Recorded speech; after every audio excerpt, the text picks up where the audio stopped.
محمود عبد المغني بيقعد يقمع المحشي ويحشي الرز في الفلفل والبدنجان ويلف ورق العنب في المطبخ عشان يساعد مراته، ومش بيقول عيب خالص، وبيكون في منتهى السعادة لما يريحها. أما الفنان أحمد حلمي فبيدخل المطبخ مخصوص عشان يعمل قرع العسل وسد الحنك لمنى زكي. وشريف منير مش بس بيطبخ لمراته، ده كمان بيقف يساعدها في غسيل الأطباق، وبيكون منشكح لما يلاقيها طالعة بتبرق. فتعالوا معايا أعرفكم على نجوم مصر اللي رافعين شعار نريح ستاتنا ونطبخ معاهم من خلال الفيديو ده. أول فنان معانا هو النجم الكبير محمود عبد الغني، وده مشهور عنه إنه بيحب مراته جدا ومستقر معاها، وهما الاتنين متفاهمين جدا لدرجة إنه بيدخل يساعدها في المطبخ. محمود عبد الغني كان نشر صورة ليه على حسابه على موقع انستجرام، وظهر وهو بيطبخ المحشي، وكتب محمود: رمضان كريم، اليوم العالمي للمحشي، كل سنة وإحنا كلنا طيبين. وكان طلع محمود عبد الغني قبل كده وقال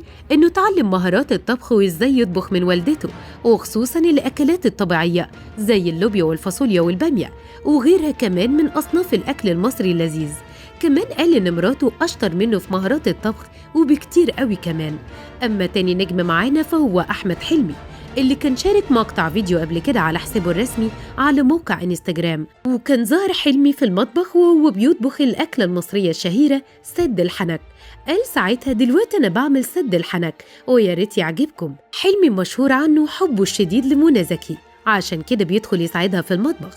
أما تالت حد معانا هو شريف منير، وكان ظهر قبل كده شريف منير في برنامج واتكلم عن علاقته بمراته، وقال إنه راجل متعاون في البيت وبيقوم بمساعدة مراته في طبخ كل أصناف الأكل، وعنده كمان حب شديد لمساعدة زوجته في المطبخ، وإنه مش بس بيطبخ معاها كل أصناف الأكل، ده كمان بعد ما الأكل بيخلص بيقوم يشيل الأطباق ويغسلهم معاها، وده كله عشان ما تتعبش. ويا ريت كل الرجاله كده بصراحه. ونفس الشيء بينطبق على الفنان الوسيم احمد حاتم، وكان طلع قبل كده ووجه التحيه لكل راجل بيدخل المطبخ عشان يطبخ ويساعد مراته، بس قال انه حاول كتير بس فشل، وكده كده هو ريح دماغه من الستات وطلق مراته وبقى سنجل. ومن بعده معانا الفنان أكرم حسني. بالنسبة للفنان بقى أكرم حسني فظهرت موهبته في الطبخ لما استضافته الفنانة إسعاد يونس خلال برنامج صاحبة السعادة، وساعتها وقف يطبخ البيكاتا وعمل الوجبة مع التتبيلة